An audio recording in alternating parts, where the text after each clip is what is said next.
Welcome to Three Girls, One Track, your go-to podcast for listening to two sisters and their cousin try and get into Formula One. We're here to break down the ins and outs of what happens on the track and especially what happens off of it. Listen in weekly to get your fill of F1 gossip, race outcomes, and which Lewis Hamilton Fashion Week outfit we thought was the hottest. Hello, everybody. Podcast editor Afsa here.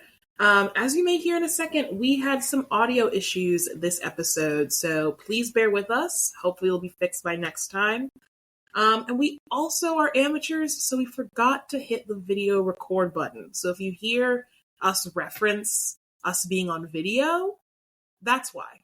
And hopefully you'll get to see our lovely faces the next time we do an F1 learning session. But enjoy the rest of the pod, and we hope you have a great time listening. So, have the girly pop seen that Bruno Mars has $50 million in gambling debts? What? That man owes $50 million for gambling.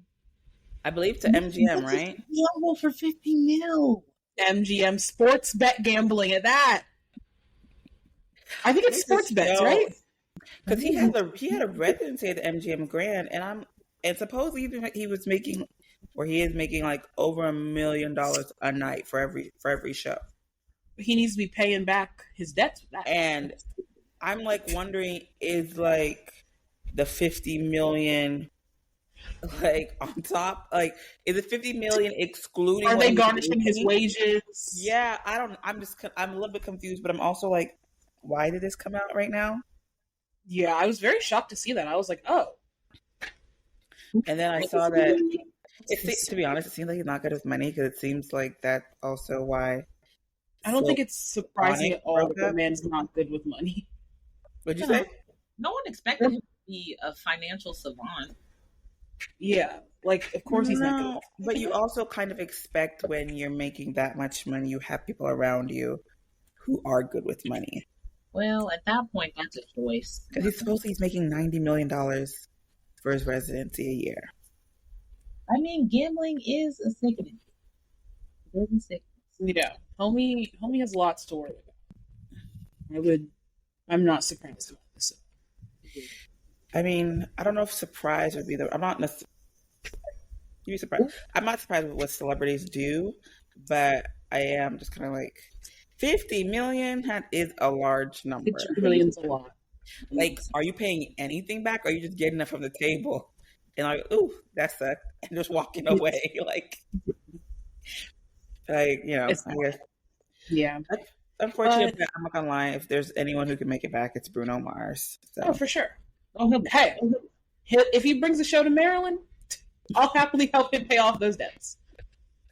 Listen, I would buy a ticket. I would actually be willing to go see Bruno Mars / Silk Sonic in Vegas. I'd see Bruno Mars' greatest hits. I don't need Bruno to show me like only his new album. I need Bruno's greatest. I don't necessarily want a new album from him. Some artists shouldn't have new album tours. What you said? He has a bunch of songs. Yeah, he has a great catalog. He doesn't really. He has a good catalog. I'm saying, did I just hear someone say he has a new album?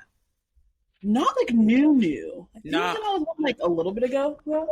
Yeah, I think so. I don't. To be honest, Bruno Mars is not one of the artists I keep up with. It's just like you'll hear him You'll hear when Bruno really is releasing an album. That's true. Yeah. All right, baddies. We do not have a race this weekend. And because we don't have a race this weekend, it is F1 101 for our newbie Felicia. What's up? Do some claps. It also means we're on video for the first time. So peep the looks, peep the beat. Absolutely gorgeous hosts on Three Girls, One Track. If you want to see us, we'll be on YouTube. If you don't want to see us, we'll try to make this as auditorily friendly as possible. But you're missing 3 face cards. You're also missing somebody who decided to be a Mac user experiencing the FaceTime camera effects whenever she makes a generic motion, like a thumbs up. Really? So a peace sign. Thumbs up is fireworks. The heart, of course, is hearts. Okay. Your peace sign. Yeah. Oh, it's on. I thought No, pizza. yep, There there you we go. Viewers, she's gathering balloons over her. And then a heart for her heart hands. All things you can I tune wonder into the if YouTube and Martin see. works with like the new. I don't think it works with the new heart. You're also Yeah. not good at the new heart, so like that might also be why it's not Yeah. working. True. Alrighty. Well, we're gonna have a little F1 101. Give me one momente to share screen for the baddies. I made a little graphic, right? See what I did there? Oh, I like that. That's so cute. She's See what I cute. did? It's cute. I like Lots of copying and pasting and cropping went into this image. I see. Trademark in there, we're not getting sued. Yes, not getting sued today. Yep. All right. So F1 101. First thing I wanted to get into, which you've asked many times, Felicia, what is F1? Yes. So, who is she? Single-seater motorsport. That means that only one person's in the car. Yes. Open wheel. It's exactly what it sounds like. Their wheels are open. Nothing's covering their wheels. Yes. And they're the highest class of motorsport under the FIA.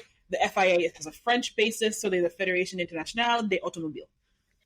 So the Federation of Automobiles. Yes, they're the governing body for a lot of different motorsports. Oh, okay. Really basic F1 overview. Right now, there are 10 teams with 2 drivers per team. Mm-hmm. You do not have to have 10 teams. They could add, they could subtract. But right now it's 10. Like Bex talked about on the last episode, due to some money stuff. Yeah, due to some money stuff, they might not. They don't want to necessarily add another team, but another team would be fun and funky. Sorry, what? I said I feel like that'd be interesting if another team came in. It would be really fun. Mm-hmm. The 2 drivers per team, I also don't think is like mandated. I think you technically can have 3 drivers, but it's just not like an efficient way to run a team. Okay. But wait, when you say 3 drivers, does that include like the reserve drivers? No, you could have 3 drivers who regularly drive your cars. Oh. It's just not like good team operation. I think Red Bull might have done that in the past, or some team in the past has had 3 drivers like contracted as the main drivers in a season, and it just didn't work out for them. Yeah. Currently, they race on all continents except for Africa and Antarctica. There's a potential for race to be held in South Africa, but I wouldn't hold my breath. We have 24 races on the calendar right now, and a 25th simply would be outrageous. So something would have to lose its spot probably to get a race in Africa. Was there a race in South Africa previously? I think previously, yeah. Yeah. So it wouldn't be like a whole new thing. Like they have a track out there. Yeah. And they're other track out there. Do they do like other motorsports out there in South Africa? Yeah, F1 tracks are used by other motorsports all the time. Heard. Yeah. And then they are owned by F1. They're owned by Liberty Media, which just like owns all the rights, broadcasting, all that kind of stuff. So they kind of oversee like the operations of F1. And yeah, a lot of people have some thoughts on Liberty Media. Liberty Media are the ones who did like the big F1 push into America. So a lot of F1 fans who don't like the Americanization are not happy about this. You dirty Yankees. Yeah. They're not happy about the dirty Yankees overtaking their sport. Oh, But hey, Yankees when all of them are in the South. hello. Just saying. You know what? Points have been made. All right. So you would also ask about the F1 scoring system. No, It's not that complicated. Okay, go ahead. Okay. So basically, how many points you get is determined by how far in the race the total race length is. So, for example, if there was a big rainstorm and you only raced 1 lap, nobody would get any points. If there's a big rainstorm and you only race half the laps, there's a certain amount of points you get. If there's a big rainstorm and you race all but 1 lap, you get the full points. So we have a breakdown across the screen. Full race points go all the way from 25 points for first down to 1 point for 10th.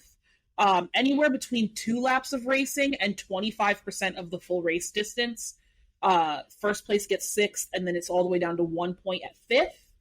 For 25 to 50% of the race distance, first gets 13 points and 9th gets 1 point. For 50 to 75% of the race distance, first gets 19 and 10th gets 1. And then obviously from 75 to full, you just get the full race points. They used to do half points, and I think people were really annoyed by that. So we're back to just full points. So I have a question. I have an answer, maybe. How do they decide the differences between the points? Because I'm not seeing a pattern. The difference between, like... So, first gets 25, second gets 18, third gets 15. Yes. Is it 7? No. So, yeah, it's a difference of 7, then a difference of 3, then a difference of 3, then 2, then 2, then 2, then 2, then 1 for full race points. Okay.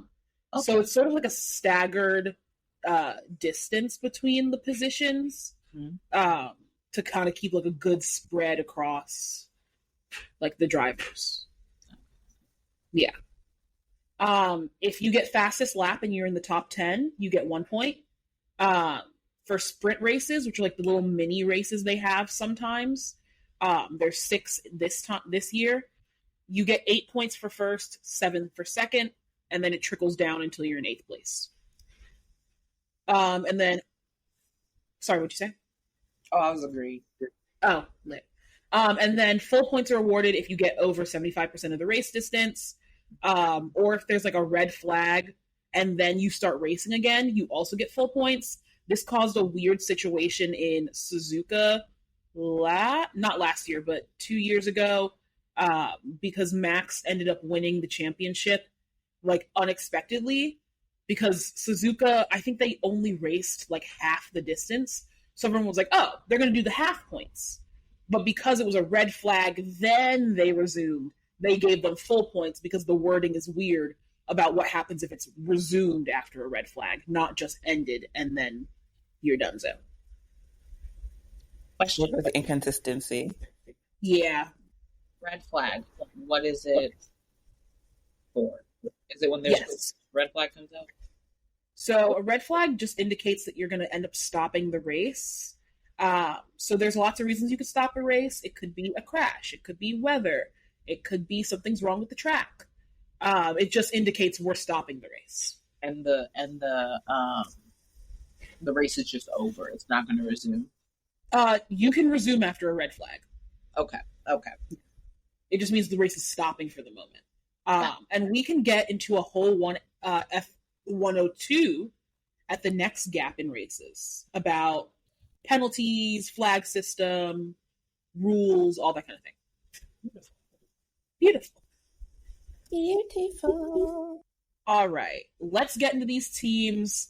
This is not my best slide, so I don't want to hear anything about the composition of these slides. Okay, we're keeping it fun, we're keeping it light, we're keeping it funky. Okay? So these are in championship order as of right now. So we're starting with Red Bull. The bad boys of F1, the Rebels. Their 2 drivers are Max Verstappen and Sergio Perez. Their current team principal is Christian Horner, who will he have his job come Australia? We don't know, but he is currently the team principal. They technically joined F1 in 1997. They manufacture their own engines under Red Bull powertrains, and they've worked with a couple of different like collaborators. So like they've worked with Honda, they're gonna work with Ford. They have 7 world championships as a team, 4 of them from Sebastian Vettel, 3 of them from Max. And like I mentioned, they're sort of the bad boys. They're the problematic faves. They like to be like, we're rebels, we're Red Bull, because they're just an energy drink company. And so, they're known for blasting their music in the paddock. Like, they're known for being like, almost like the frat boys of F1 is how I would describe them. I feel like also with Red Bull the one you see with a lot of, like, it's a lot of celebrities into the paddock. You see a lot of photo opportunities with Red Bull, more so than you see with any of the other teams. Yeah, like other teams do invite celebrities, Avi, but Red Bull definitely has the more like young, slick vibe to them. At least that's the branding they like we want to have. Yeah, they have like more like party vibes. Yeah, party vibes. Yeah. Yeah. They're like frat boys. Yeah. Next up, we have Scuderia Ferrari. Ferrari. They are the oldest team in F1. Their drivers are Charles Leclerc and Carlos Sainz. Their team principal is Fred Vasseur, Bald King. They joined F1 when F1 started. They have been here all the time. That is a very notable part of Ferrari. They are the oldest team. They've participated, I believe, in every season of like official F1. They notably, I don't know if they get this anymore, but at least when I first started watching like F1 and stuff, they used to get like a bonus every year. Like the FIA and F1 would pay them money for being the oldest. I think they still do get it. Yeah, so they get like a couple millies for being the oldest. Just because they're still. Yeah, just because they're still in the sport. They have 16 world championships. Some of those from Michael Schumacher. Like, there's many people have won with Ferrari. That's kind of like the whole thing. A lot of them want to win with Ferrari. That's why Lewis, you know, he's like, I want to drive in red. A lot of drivers are like obsessed with the lore and the legend.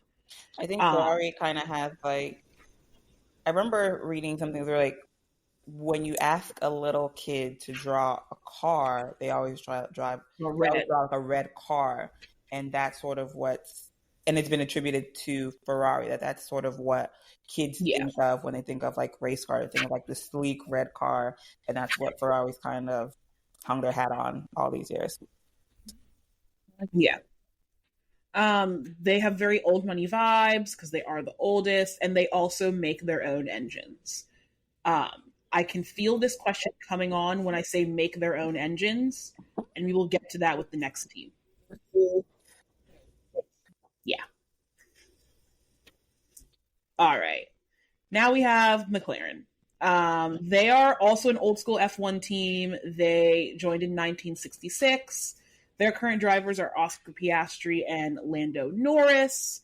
And their team principal is Andreas Seidel, I think is his name. But notably, I'm not 100% sure on his name because most of the time the yapping at McLaren is done by Zach Brown, their CEO.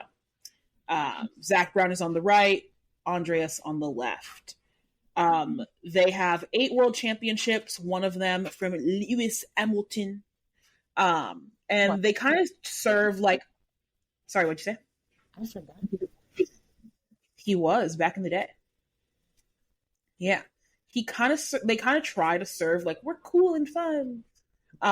Whether they are successful in that, they're not. I cannot give an unbiased answer because I'm not a McLaren girly. So they don't do anything for me. I don't. I feel like, I don't even say try hard. It just feels like they're a cool team, but they're not the fun team. They're not the best team. They're not boring. They're just kind of like middle of the road. Yeah. They're just there. Yeah. Yeah. What's wrong with being there? It's just, you're just, yeah. Notably, their engine manufacturer is Mercedes.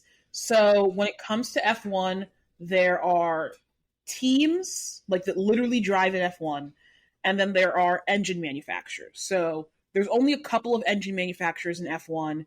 You have Ferrari, Mercedes, Red Bull, Renault. All of the teams get their engines from one of those 4 engine providers. In theory, a team could decide to make their own engines.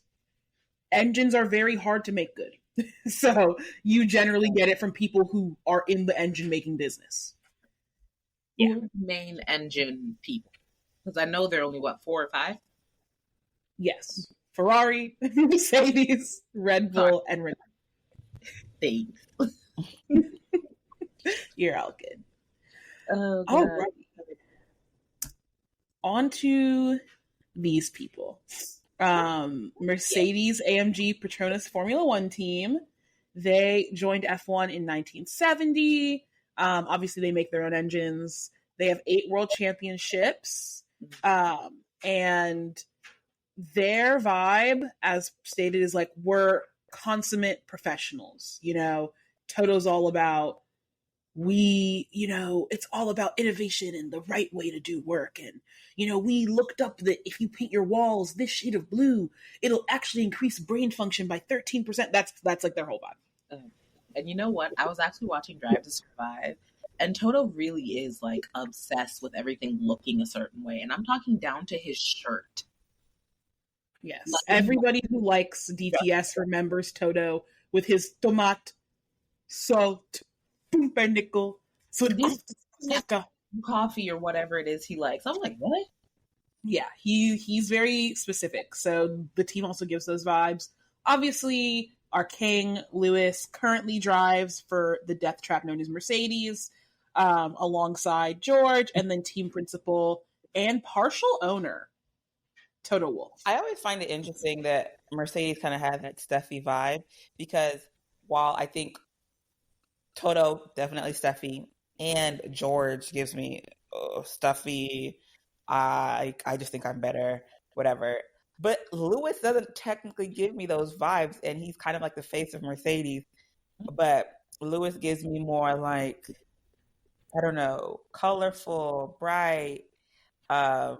This is edgy. Edgy, there you go. He's a little more edgy. Like Toto and Russell are very like clean cut. And then, of course, you have Lewis with his twists, his tattoos, his this and that. Like, he's the edgy one. Yeah. I think that's down to, like, Lewis's central personality being established prior to joining Mercedes. Was it? Or I feel like his edginess has come out more. No, his edginess has come out more. But, like, fuckboy Lewis posting on Snapchat, tweeting out random shit. Yeah. Like, he's always been that way. And so it's like he has only become a consummate professional with his, like, always believe in yourself, guys, and, be a role model. Like, that's not OG Lewis. OG Lewis was saying me and Sebastian Vettel should fight outside if that's how he wants to do it. Now that I do remember, like, Lewis was actually, he's very tame. Lewis is about it back then. Yeah, he's actually really tame. I saw like a video of Lewis at Carnival. I was like, why is your behind over there at Carnival? Ooh. And like he did, like there's some videos of him. Anyway, yeah. Now that you say that, I do remember Lewis has actually tamed himself a little bit. Yeah, he's definitely come down from his Snapchat story era. Which is sad that we missed Snapchat story Lewis. I'm actually kind of sad that we missed it because he was wild. I would have loved to have been an F1 fan during like prime Lewis. I know, it would have been a time to experience that. And like Mans was on Snapchat all the time. Yeah, and then like him and Vettel's like animosity. Exactly. They had such a fun rivalry as well. Mercedes, I would have loved to have been a fan during Mercedes. I don't know if I would be alive if I consumed F1 during Mercedes. What is Mercedes? What is Mercedes? So Lewis, as we know, has driven for Mercedes for a very long time. And he used to drive... Before we get into this, I just want to establish, they have 8 world championships. How many does Lewis have? Lewis has 7, 1 with McLaren, 6 with them. Okay. Just wanted to double check. Continue. Yep. Also note, if any of this is wrong, take that up with F1.com. Because F1.com says they have 8 world championships. We're not journalists. Yeah. We're not they are. I'm talking with my cousin and my sister. Exactly. So, alongside Lewis driving back at Mercedes, I believe from about 2013 to 2016, was Nico Rosberg. Nico Rosberg was Lewis's best friend from childhood. Like, the Rosbergs really took Lewis under their wing, took him out to Monaco. Like, when Lewis first moved to Monaco, he would be at Nico's house all the time, like bestest of friends. So Brosades is the name that is used to refer to Lewis and Nico. Notably, it all went very, very sour. They basically ruined their friendship with the help of Mercedes while they were on the team. Like, Nico has notably said that, like, it basically took every single ounce of his mental health and willpower to beat Lewis in 2016. Like, very animosity. If you look up Mercedes, you will find clips upon clips of the two of them, like, just outright icing each other out in rooms, like, standing in the same room, individually having conversations with Max Verstappen. Throwing hats at each other. Notably, when Lewis and Nico would be in a cool-down room after a podium together, Nico would speak languages he knew Lewis did not speak, but knew the other driver did. So, like, for example, he knows Lewis does not speak German, and so he would purposely speak German to Sebastian Vettel to cut Lewis out of conversations. And Sebastian Vettel would go back and forth between German and English to not cut either one of them out of a conversation. When is it now? Who? What? Nico, only man to beat Lewis Hamilton in equal machinery, Rosberg, still lives in Monaco. Him and Lewis actually live in the same building. They appear to have semi-squashed the beef. Semi. Like, Lewis gives his daughters Christmas gifts. Oh, so cool. It's very sweet. They've semi-squashed it, but, like, obviously, you know, you went from, like, besties to rivals to enemies. Come back from throwing things at one another, icing each other out in the same, like, room. Like, it's kind of come back from that. Yeah, it's one of those things where it's like, but also, how do you not come back for it? Like, I think Crofty, one of the commentators, notably said, like, you know, childhood best friends, you know, roommates, rivals, teammates, everything but lovers. So, like, there's a lot of baggage there with Lewis and Nico. And so it's like, will they ever be besties? Who knows? Maybe. Also, at risk of speculation, I will not say what the internet thinks about Lewis and Nico, but I implore you to go do your own research on how the internet feels about Lewis and Nico. I mean, just that's all I'm going to say about that. Just a taste. What is a whisper? A whisper. We're gonna talk about that one off the pod. That's an off the pod discussion. Okay. That's an off the pod discussion. I won't. So sorry, pod viewers, for bringing it on the pod, but it's an off the pod discussion. Not bad. No, you're all good. You don't know about the Mercedes lore, the way that I know about the Mercedes lore. And if the viewers want, I'm willing to do a Mercedes timeline episode. I have the PowerPoint ready to go. So I have it ready to go. Why do you have a Mercedes PowerPoint ready to go? Why don't you? Is the real question. It's very detailed, very thorough. It's actually quite nice. I'm not gonna lie. It's very good. With me a while ago. How you shared it with her, but you ain't sharing it with me? She shared it with me a while ago. It was a while ago. Yeah, we've discussed Mercedes before. Yeah. Okay. Anyway, you weren't in F1 at the time when she shared it with me. Hush. Yeah. You didn't know. You didn't know. It's okay. Mm-hmm. Alrighty. Up next, in my back, we have Aston Martin. They joined F1 in 2018.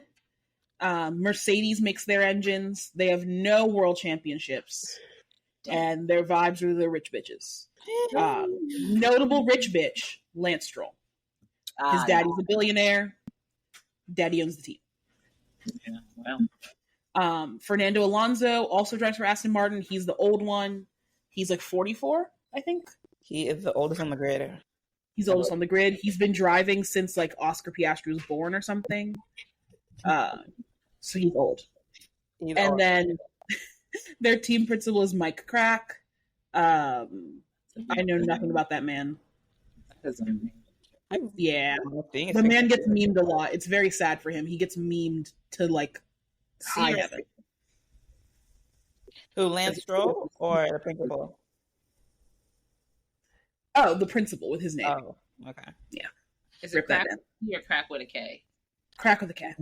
Okay, at least he has that. Yeah. So good for him. But yeah, Aston Martin, they're kind of the baddies, the rich ones. They used to be Force India, like the pink team. Oh, but they got bought out. But they got bought out. Yeah, they got bought out. So now they're Aston Martin. Didn't their owner, he like went through a lot of legal nonsense and is now... Yeah, there was some legal stuff. I I don't remember all the details of legal stuff, but there was some legal stuff going down. Yeah. Rip Force India. Aston Martin best friend now. So, yeah, there we go. Not much to say about Aston. There's really not much to say about a lot of them. I'm sure that Felicia will have many questions that we can yap about extensively. Next up. God. I'm sorry. I'm reading. I'm sorry. We have Haas F1 team. Their drivers are Kevin and Nico. They have a new team principal, Io. Obviously, as we all know, Gunther Steiner was their team principal, but they yeeted him to the curb this past winter. So now they have Io. They joined F1 in 2016. Ferrari makes their engines. They also have 0 world championships, and they are poor and bad at F1. I don't say that as an insult. Notably, one of the beefs Gunther Steiner had with the owner, Gene Haas, was that Gene Haas didn't want to spend money on the team. So they are poor and they are bad at F1. I have a question. Yes. The engine manufacturers. So say this is Ferrari. Would Ferrari purposefully give Haas a not as good engine as what they put in their cars? Or are they just engine here? So they make engines to fit the specification of the Haas cars. To some extent, they're not sitting there slaving away extra hours to make the best engine in the world. But they make an engine that works and fits the specifications, and Haas works with them to get an engine. Haas, notably, to keep costs down, buys everything that you can in F1 legally buy from a manufacturer. They buy it all from Ferrari. So there are parts that you have to make yourself. Yeah. There are parts that you can buy. They buy everything you can buy. Oh. Yes. So once again, poor and bad at F1. Yeah, because it would cost you to get your own stuff, wouldn't it? It would cost too much to actually be good at making your own stuff, yes. Okay. Yeah.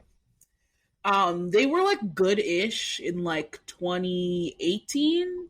Mm-hmm. They were close, they were good, but for a while now, they've been poor and bad. Gunther was still fairly early on the team, right?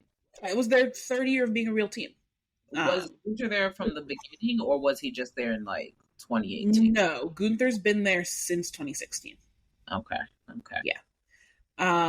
Funny thing about Haas, they had a sponsorship with Rich Energy, which was a energy drink company. And it was all kinds of messy. There's whole books about how messy it was. Red Bull competitor. I hesitate to say that Rich Energy is a Red Bull competitor. I think you have to be an actually popular energy drink company to be a Red Bull competitor. True. So yeah, I would not insult Red Bull in that fashion. Haas, the official name isn't just Haas. It's something else, right? They're MoneyGram Haas. F1. MoneyGram, okay. I was wondering. Yeah, because their title sponsor now is MoneyGram. Yeah. But yeah, if you want to know more about the whole Rich Energy thing, I believe the book is called Racing with Rich Energy by Alanis King. And oh my gosh, I'm struggling to remember the co-author, but she has a co-author. The co-author is absolutely fantastic. If I remember the name of the co-author, I'll include it in the show notes. Shout out Alanis King for sometimes responding to my tweets on Twitter. You know what we're going to do? What? We're going to need to go over not the conspiracies, the controversies. Because I am very much not up, and y'all just keep dropping titles on me that I cannot understand. That's valid. We can totally get more into Rich Energy. And I can walk you through the F1 iceberg. I also might just recommend you YouTube videos on the F1 iceberg because those people will break it down significantly better than I can. And also, you have to also realize, F1 started in 1950? There's so much. I'm talking about the good stuff, not the stuff. No, I'm even talking about the good stuff. There's good stuff. It's even back in the 50s, there was good stuff. And Nazi orgy. Yep, I think the old owner of F1 had a Nazi orgy or something. And then he didn't deny they were Nazis, but he denied some other small minutia detail of the orgy, and everyone was like, "That wasn't the problem." with the situation. Gosh. But yeah, there's just like a whole lot of details about F1 that it's just sort of like you really can't go over all of them. Or should be here all day. But you can go over you can do over like maybe the more recent ones. Yeah. Yes. And like, you know, we can try to do that maybe impact some of the teams that are still on the grid or drivers who are still on the grid, sorry. Say that one more time. I'm sorry, Bex. I said, you could actually like go over like the current, like some of the more recent ones and the ones that like involve some of the drivers that are still on the grid. Mm-hmm. Yes. Yeah. Let us continue. We got you. Next up is Williams Racing.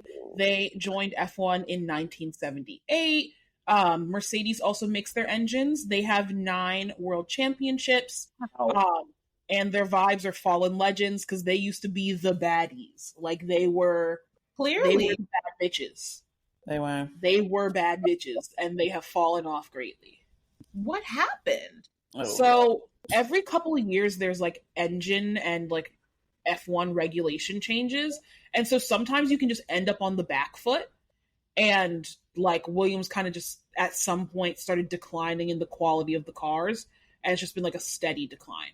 Also, so like there's ebbs and flows to like goodness with funding as well, correct? Yeah. Yeah, they were also having money issues. They had money issues. Because the woman who I guess she's part owner, correct? I don't know if she's part owner. Her dad was the founder of Williams, so her name's Claire Williams. Yeah, but I don't believe she is the team principal anymore. Yes, I know she's not team principal. James Vowles is team principal. Okay. But the money issues were when she started taking over. Is that correct? Or was it before her? The quality issues were before her, and I don't even think the money issues had to do with her. Okay. She just happened to be there while they were happening. Because I think they still, like, they're working on it now, and they definitely are better.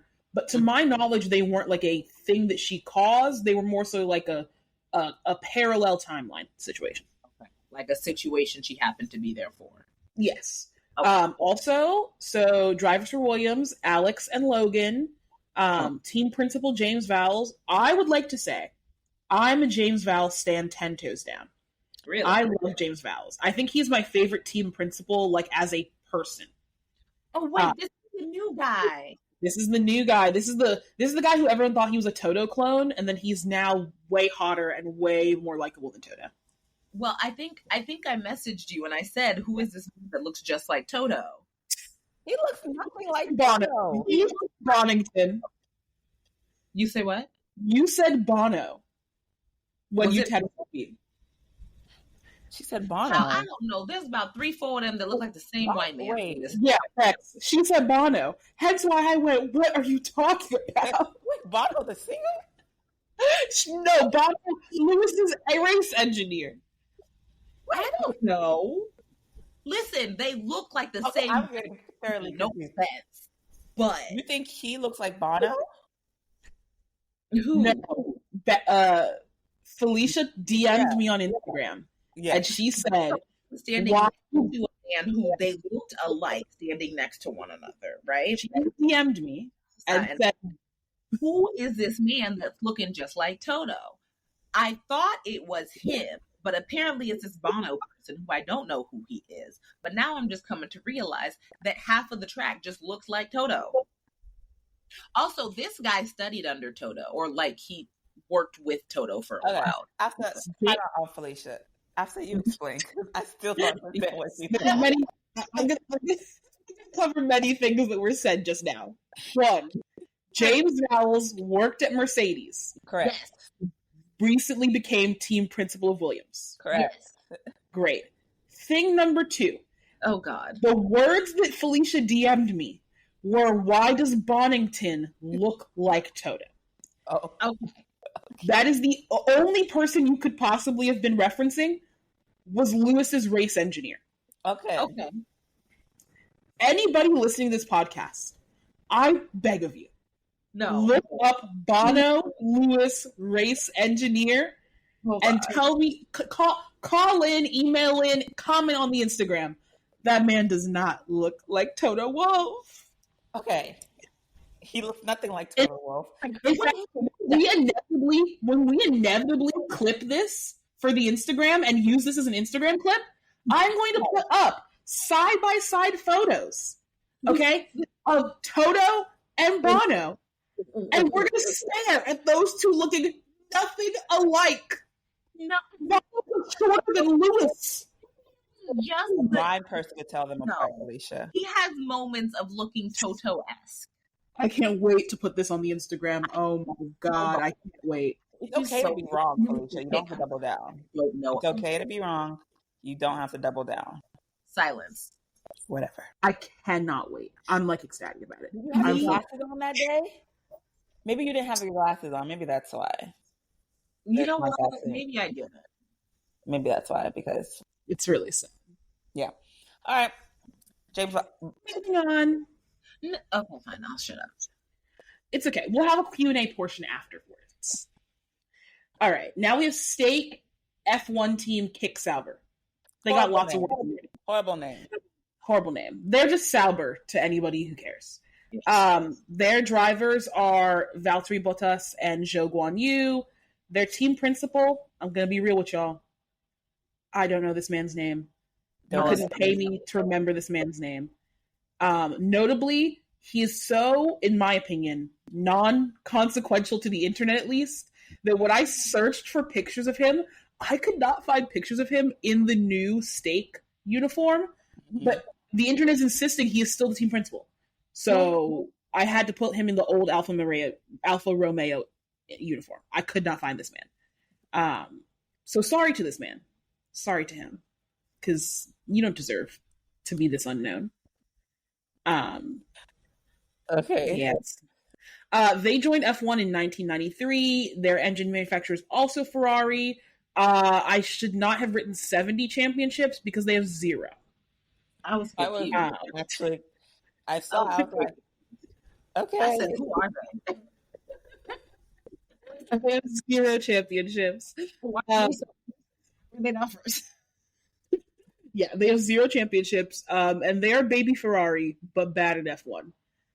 They are quite literally seen as like kind of a feeder team for Ferrari. Not as much anymore, but like that's the vibe they give. Where is Renault? Not Ronaldo. Daniel. Who? Renault? She's talking about Visa Cash App. Oh, okay. Yeah, don't worry about that. We're about to get into Visa Cash App. Don't worry.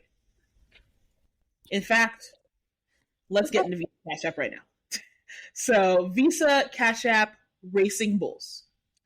Also known as Toro Rosso, also known as AlphaTauri, also known as the Red Bull Junior team, also known as where Red Bull drivers' dreams go to die. They're the junior team of Red Bull. I think we've all accepted that now, right? You know, it's strange that Red Bull has 2 teams, but we can move on. What does that have to do? No. What did you say? Mercedes has 2 teams? No, Red Bull is the only ones who factually own 2 teams. Oh, okay, yeah. Never mind. Yeah. Wait, who is Sauber the second team for? Is it also Red Bull? No, Sauber is its own team. It's associated with Ferrari. Ferrari. Okay. Yeah. Never mind. Continue. 2 drivers, Daniel Ricciardo and Yuki Tsunoda. Lauren Menkes is their team principal. Once again, all this information is from the F1 site as far as like the join date.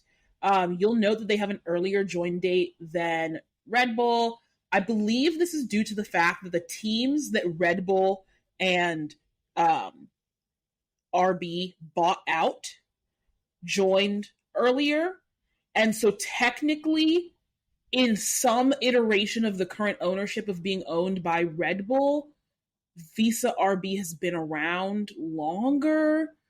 I don't fully understand why they're saying they joined in 85. It was some weird team ownership thing. It's probably based off of the original team. Say that again, Bex. I said it's probably based off of the original team that was then bought out. Yeah. Yep. Yeah. Red Bull does make their engine. They have zero world championships because, once again, this is where Red Bull drivers go to die. It is also where young Red Bull talent gets like brought up and trained. but it's a 50-50, right? So, for example, Max Verstappen drove for the Red Bull Junior team, and then he became Max Verstappen. On the contrary, Daniel Kvyat drove for Red Bull and then got demoted to the Red Bull Junior team when Max Verstappen took his seat and his girlfriend and his baby. Wait.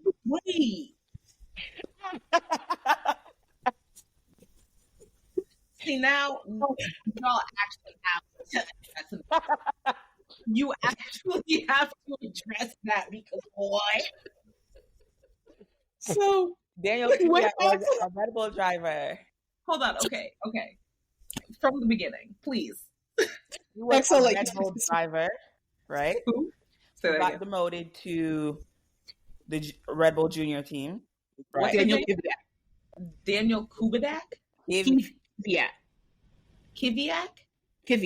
With a T. Kvyat. Okay. And yes. I don't know if it was due to his demotion. His girlfriend broke up with him.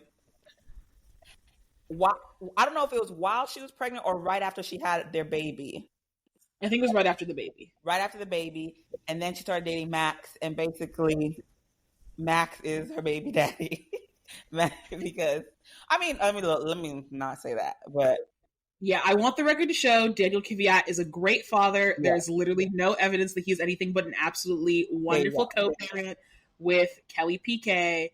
It is just funny that Max came into F1, stole his seat, and then within the next couple of years, stole his girl and had his baby. Yeah. Is Max still with this girl? Max still is with this girl, yes. They're not engaged. They're not engaged. They are not. You think Kelly Piquet would not have it all over her Instagram if they were engaged? I swore I saw somewhere that they were engaged. There were rumors that they were engaged. They are not engaged. Okay, never mind then. Yeah, Max actually did an interview saying he was married soon. They've been together for like 4 years. Yeah. Oh, she's lovely. That's important. She's Eastern European lovely. She's factually Brazilian. So that's great. Yeah. Her father is Nelson Piquet. Famously racist to Lewis Hamilton, Nelson Piquet. Of course. I don't even think you can say racist to Lewis. I think you can just say racist, period. Yeah, racist. Sorry. In my opinion, he is notable for being racist to Lewis Hamilton. Not this picture of Max holding this baby with this. They live together. Yeah. I think Max has his place in Monaco, and like they definitely live together, but they don't live together in like a fully, live together way. Is my like understanding of the team. There are literally pictures of Max just playing daddy with this man. Max is a fantastic stepfather presence for sure. He's clearly very sweet and kind to Penelope. She is a lovely little child. We stand good male figures in the home. Correct. But yes, they all seem very delightfully co-parenty. I do like to rag on Kelly just a little bit because I think it's funny. And also people notably are not big fans of Kelly Piquet. One, because her father's a racist. Wow. And two, because she did a weird interview where she said the first time she met Max was when he was like 16 and she felt an immediate spark, blah, blah, blah. And then they started dating when Max was like 22, 23, something like that. And so people are like, you're a weirdo. But hey, that's all I can say on Kelly. How is Max? They're 9 years apart. Yeah. They have a 9-year age gap. So we'll just met him when he was 16. No, that's low. I believe they met when he was 16. Felicia and the viewers, I implore you to look up 16-year-old Max Verstappen and think about if you would have a spark if you met 16-year-old Max Verstappen. The answer is no. Absolutely. I love Max. I beg you to look up a picture of 16-year-old Max. No, let's just hold on. It's a no. Oh my God. No. No. He's not like super handsome now, but he's not handsome. He's very handsome to me. Oh, that's cute. He's very handsome too. Oh, that's precious. Max now, not 16-year-old Max. Be blessed. Yeah. No, if she went and said there was an instant spark, I have a problem with her taste in men. Continue. Well, no, I think the problem is that she was a full-grown adult saying she was spark with a 16-year-old. Because she would have been, what, 20? Yeah, ew. Yeah. She would have been older than me. Brody. Ew. No. Yeah. That's weird. Okay, continue. Let's get away from that. Anyway, last and maybe least, depending on who you ask, is Alpine. No. Their drivers are Pierre Gasly and Esteban Ocon. Their team principal is some dude named Bruno. Notably, they fired Otmar Sofnauer, who was their old team principal. He was kind of like a chaotic little American, but he was a little bit fun, but a little bit crazy. And so now they have Bruno. We don't really know anything about Bruno, at least on my side. Bruno has been team principal since last fall. Okay. Yeah. They joined F1 in 1986. Their engine manufacturer is Renault. They have 2 world championships, both from Fernando Alonso. Their vibes. They're French, they're liars, and they are chaotic. Oh my God. They're French for obvious reasons, being they are partially owned by the French government and quite literally are a French team. They are liars on many fronts. One, they lied and said this year's car would be pink. It's not a pink car at all. It just has pink on it. Barely. Only one of them. It's not. It's not a pink car. I was a little bit confused when I saw for the first race because I was getting them confused with another car. Yeah, because they're basically all carbon fiber with like little like outlines of blue, and they said they would be pink. So they're liars on that regard. So cute. I don't understand why. Well, I shouldn't say. I think it works. It's distinct and it works, and it's worked for them in the past. So yes. Oh, the pink car is so baller. They're also. I see that. Yeah. They're also chaotic. Notably, they've had a ton of people resign or be fired in the past like 6 months. A bunch of their technical team literally resigned like a couple weeks ago. So they're going through a lot of big changes. Also, notably, they're the last team that we're covering because that's how bad their car sucks. They're really bad this year. That's surprising. They are really, really bad. They have a worse engine than the other teams, like to the extent that they have lobbied the FIA to turn down the engines of the other teams to make it more comparable. I say get good. That's what I say. I say good. Also, that's your game. What happened to Renault, the team? So Renault, the teams go through renames because of like sponsorship and ownership. So Renault is like the actual like manufacturing engine stuff. Alpine is the car brand that utilizes Renault machinery. And so they changed their name to be more in line with their car imagery. Okay. Yeah. Okay. So this is technically the Renault team. What would have used to be Renault team. Yeah. They used to have Cyril. They were yellow. Mm-hmm. They are now Alpine. Daniel was with them at one point, yes, right? Daniel was with them. Okay. Now, Felicia. Oh, God. I'm not sure if you remember the end of our last episode. What happened? Where we promised you that we would tell you the tea about Pierre and Esteban. So I've come here today to deliver that tea to you. Viewers, if you've watched the latest season of DTS, you know a little bit of what I'm about to talk about. I'm going to both talk about what Esteban and Pierre say is the tea. Wait, so it's on this current season on Netflix of DTS? Yes. Wow. So I'm going to find out, but tell me anyway. Yes. So, notably, I'm going to talk about what they said the tea is. I'm going to talk about what the rest of the internet agrees the tea is.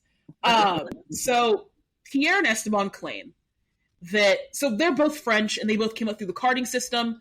The karting system's relatively like regional based. So if you're both from like a country of a certain nationality, you're probably going to interact with each other on the tracks, right? Yeah. Esteban claims that the first kart that, and I think Pierre agrees, that the first kart Pierre ever drove in like a real karting race was one of Esteban's karts, right? So like they were relatively close, you know, decent friends, just, you know, in the same age group. So of course you know each other and you're good friends. There's some karting incident where Esteban is ahead. He and Pierre get into like an overtaking battle. Pierre overtakes him, but something happened during the race that then ends up getting Pierre disqualified. Okay. Note, they claim that this happened in like 2008? Yeah. 2008? You didn't even say ever. Yeah. So they claim that this happened like when they were children and that like, you know, it was just never the same between us, you know. We're cordial now, but things were just never the same. Like we didn't like each other for a long while because of it. Me and almost everybody else on the internet calls absolute fucking bullshit. You have not been holding a fucking 15-year grudge over one overtake. Like, dude, we look like fucking idiots here. Something And he was even qualified, so I don't understand why they would. Yeah, it's not like Esteban did anything to him to make him. Yeah, it's not like Esteban did anything to make him get disqualified. Yeah, like we don't like the beef doesn't have anything to do with each other. Now, I will tell you what is a very popular internet thought on the two of them, which is that there's speculation that somebody, and I believe the internet thinks it's Pierre, fucked the other one's girlfriend at some point during their like childhoodness, and that is why they have beef. It's because it was girl drama. Like, you would think if something happened in 2008, right? We're in 2024. People are claiming the 2008. Like, yes, you might have had this karting beef, but that's not the actual reason you two hated each other for a while. Yeah, it may not be the reason why you like stop being friends, stop communicating. Your families have issues and beef. Yeah, their families have got beef. Your mom had beef and overtake. Let's be real. Yeah. So neither one of them would have a career if they had a beef with everyone who overtook them, clearly. Yes. So that's the tea. I'm sure that you could do additional research into other theories, but yeah, everyone's kind of like, is that really why you two hate each other? Because that seems a bit far-fetched to me. Reddit will be thing. Yeah. Mm-hmm. Reddit All is right. a good place to start. We can start there. Yeah, Reddit's a good place to start for sure. Mm-hmm. All right. Well, that brings us to the end of our segment on all the teams. You know, what's the tea with them? All of our breakdowns. Felicia. Yes. Do you have any closing questions now that we've done our review of all the teams? Oh my gosh. You don't have any questions?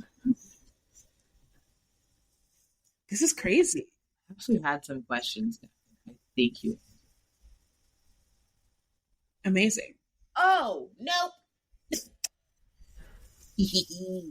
So, the championship. So, when they win, you know, everybody's competing for the championship, right? So, there's a driver's championship and then there's a constructor's championship, right? So, the driver's championship, is that purely based on the championship race or is that all the combination of all the races together? All the races together. So those points that they earn that we talked about, driver's championship is just the list of 20 drivers. Yes. Ranked by point order. Okay. The constructor's championship is both the drivers for that team, add their points together, then rank the teams. You can get different ones. Like, what was it, the year Red Bull won? 2021. Not Red Bull. Max won the driver's championship, but Mercedes won the constructors. Got you. Because, okay. Makes sense. Okay. That, I think, was the only question that I actually had. Yeah. Which, now that I realize, that is why the F1 website has Red Bull as only having 6 championships, because they're counting their constructors. I was counting their drivers. So. Oh, okay. That was why. I think that's a good question. All right. To close out the pod, because, you know, we normally talk about F1 pop culture here, but I do want to have a brief interlude for some other very near and dear to our family's hearts pop culture that's going on right now. Where the fuck is Kate Middleton? I would like everybody on this podcast, as we close out, to tell me in a short, brief moment, what do you think is going on with Kate Middleton? Felicia, we can start with you. I think she is leaving that man. I think she is trying to get out of there, and she's being a little too what's the word? Like, she will not bend. She won't conform to what they want. Like, she's done. She's over it. She's done. And so right now they're just hiding her until she settles down. But I don't think she's gonna settle down. That is not what's happening. Okay, let me tell you something. Kate Catherine Middleton has put too much time, too much energy, has sacrificed too much, has been ridiculed too much to ever walk away. She is going to be queen if that's the last thing she does, okay? Her last dying breath, she will be queen of England, queen of the United Kingdom. What? You think she's going to walk away? You think they called her Weighty Katie just so she can walk away? Thank you, Bex. Thank you, Bex. Where is she? Then where is she? Is recovering from what? They say she had abdominal surgery, but listen. Yeah, but they're talking about she's going to be away from duties until Easter. Okay, Easter's next in 2 weeks. Or actually, but she's been gone since January. Last time anybody actually saw her was Christmas. No, they saw her a couple weeks ago in the car. Girl, no, they didn't. Anyway, the only thing I could say, I do believe no, the hold car on, wait. Okay, so the only thing I could say is that that Kate, this has shown the royal family how much of a stronghold Kate has of the country and the media. And Kate's trying to use her hand. Now, came out that William is doing his little Charles and Camilla dance over there with Rose. She may be like, listen, I'm not saying anything until you end that situation. People want to know where I am. People don't care where you are. They want to know where I am. Kate, Weighty Kate. They want to know where Weighty Kate is. Okay. And I think if you want me to go out there and say anything, that you need to end that situation and act accordingly, because I'm not going to be Diana part 2. So then I'm right. She's sick of it. Well, she's sick of it. I'm telling you, but you just said she's getting ready to leave. She's not leaving that man. Oh, Jesus. Felicia, she was groomed to be queen of England. To be honest, that's actually one of the reasons why I think she and Meghan Markle, like, according to rumors, they didn't get along. Kate Middleton had to suffer before she ever married. Do you know how long she was on and off with William before they? Alicia, have you seen the William and Kate movie from Lifetime? No. Why would I watch Alicia? That girl was getting dragged, embarrassed, everything for this man. It was embarrassing. It was embarrassing. William was out there running the streets with other women, and Kate was sitting at home. Homegirl was going down like that. It would be almost too embarrassing to be friends with her. Like, that's how embarrassing it was. I don't know if I could be friends with her. I would be her friend. Embarrassing. It was very embarrassing. Meghan, like, I know we say, like, Meghan faced, like, obviously Meghan's faced racism, which I think is like a whole different ballgame. But Meghan got to walk in and just be herself. True. And kind of join the family. Mm-hmm. Kate was put through the ringer. Certain people. And I think, like, the suffering is different because, like Meghan has suffered. Don't get me wrong. Like, I'm never going to say that Meghan hasn't suffered, because she suffered in a way that Kate will never fully recognize or ever have to deal with. But Meghan also has a husband who is going to at least attempt to do what's best for her. Yeah. Yeah. He's going to do his best. William, on the other hand, no. Yeah. That segues us into my theory, which is, I think that you're both a little bit right, a lot of it wrong. One, as Bex already stated, that girl is not willingly leaving William. This is her life. Okay? I will rest. However, I'm personally on team that this is a lot of William's literally following his daddy, where he's literally like, I will not continue this foolishness. There is a rumor that back in 2015, William knocked up Rose, and that little baby boy who was standing next to him during Charles's coronation, who he put next to him instead of his own child, George. Yep. That's baby from 2015. because And that was the only literally- non-royal family child. standing next. That is the only non-royal family child to Was stand on Rose's that balcony. son Was Rose's son, that ever who had would have a been baby. conceived around the 2015 period. Now, notably, it is rumored that Rose is once again pregnant. Nope. And keeping the baby. Nope. And that this may have catalyzed some moving and shaking. And I would also, not- too, Rose Okay. is around the same age as Kate, if I'm not mistaken, but her husband Mhm. is like 65. Yeah. With supposedly a gay lover in the countryside, you know? Is a You know. Camilla and Charles. Like, they are both married, both took vows, and they're sitting here just acting like I'm not gonna lie, with Rose's situation, I think those vows were a little bit, Well, we know what those loose, vows were. But if you let's will. not. Yeah. Oh, okay. But hold on. If this woman really is pregnant again, I would not be surprised by Catherine raising hell. Now, She's more I than justified. like I've seen like very much people always say like, oh, Harry was Diana's child and William is very much Charles's son, and I can see that. I can see Will. But to be anyway, after I interrupted you in your point. no, you're okay. I was going to say, I mostly brought this up because apparently the BBC has been put on notice to expect news. And BBC reporters, they were just saying, like, this is crazy. So we will keep our lovely listeners who So they're on probably notice for what? What would you say? big news from the Royal Palace. Oh, okay. It could be anything. Like, it could be They anything. have just put out, what is it? A kill notification? Yes, a lot of publishers, so AP, other news organizations, I think Al Jazeera as well, put out a kill notice to not distribute that Mother's Day photo because it had been significantly doctored. Also, another thing, that tweet that they made her put out after that photo came out, what is that? What was that? They don't like it. Delusion. It was delusion. It was absolute delusion to think that we would think the homegirl was up late night in Adobe Creative Cloud editing a photo. Like, what? They What are don't interns like for? it. Because you can obviously see in that picture, because you can kind of see like on like you can see like a zipper. You can I see that watched they a clearly copied and pasted up an old photo of her onto the, like I don't really know what's going on with the kids. There's either, like, but if the you kids, look right around her neck area, you literally see the line of where they put her face in. and like the kids, you can see like they edited some of the kids. I'm not gonna lie, the picture is a little bit frightening with the kids all like smiling like Yeah, I didn't love that. They're different colors. like all the different stages of like missing teeth. Yeah, it was definitely spooky, but we'll see what the Royal Palace supposedly tells BBC. There's many options we could be looking at. I still really need answers on why,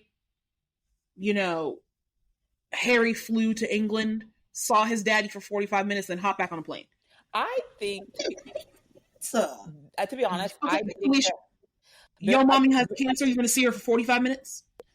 I mean, so from what I understand is that from what I understand, and obviously I live in Houston, Texas. I don't know anything, but is that it was not a planned trip. At least, like Harry did not coordinate with the royal family. He went on there on his own. He just showed I up. could see him showing up, being like, "Daddy, I came to check up on you," and they're like, "Why the heck are you here?" And he like forgot who I was talking to. Bye. You reminded me why we don't do this. Yeah, it's like, oh, I forgot who you were, but thanks for reminding me. I gotta go home to my real family because this is not it. My children and my wife. Yeah, I don't know. But yeah, I do hope that they come out with some information soon because it is weird where you have like a whole, like basically the whole world is like, where is this woman? And it's like a family who literally hours after birthing children, they'll stand there with the baby. So I don't know what kind of abdominal surgery she's having, but like. And I mean, like, I understand, like, she deserves to rest. And that's the one thing I do say. If she really had the 100%. surgery, like, But if the which it entire does seem like she did like, have some type of surgery. I think it's sort of like the recovery, and I don't know if that's kind of been extended. But I just personally think that take her out for a pap stroll or something. Like, it's not going to be the end of the world if she were to just, and that's the thing. Walking. I mean, I don't know if y'all ever saw it, but like they did like the paparazzi kind of ran up on William and Kate when they were out for like a bike ride with their kids. And it just so happened to show William in his protective father mode. Like, they could do something like that. And another thing is, though, that the royal family basically has the paparazzi in their pocket. They can call them at any time. Yeah. They literally can call them at any time. And set up, just like how they caught her in that car, they can catch her doing something. Let her go for a little stroll, let somebody see her behind the gate. Except they didn't catch her in that car. I think we're delusional if we're saying they caught her in that car. Please be real. They catch her. Mama and probably her. Yeah. We're going to have to agree to disagree on that one. Yeah, probably. No problem. Yeah. That's the title of that. But like, any closing thoughts from the baddies before we... No, I just want into full-on royal family. That was fun. You gotta have a fun outro for the people. Yeah. Wait, so what is Australian GP next week? Yes, Australian GP is next week. It's a late night one for us, midnight for the East Coasters, 11 p.m. for the Texas baddies. As per usual, we will be watching. We'll be very excited. We'll give you all the deets, outfits, news, fashion, everything. This is not the sprint. The Japanese GP, that's the first sprint race, with the Chinese GP. I think it's China. Okay, cool. I have a question. Oh Lord. Okay. What sprint race, regular race difference? Sprint race is 1/3 the total distance of the regular race. It is held on a Saturday instead of a Sunday. So during a sprint weekend, you would have a sprint race on Saturday and then race again on Sunday. Limited amount of points, as noted in the points overview earlier.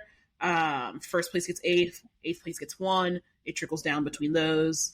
So they'd have qualifiers Friday, sprint race Saturday, race Sunday? They would have there's qualifying on Friday. Yes. Sprint qualifying the morning of Saturday. Okay. Sprint the afternoon of Saturday, race on Sunday. They may have slightly changed that formatting because there was a lot of critique from the teams that basically there was no time to make changes to the car. At all. Yeah. So they may update that, but I believe that is still the format. Okie dokes. Yeah.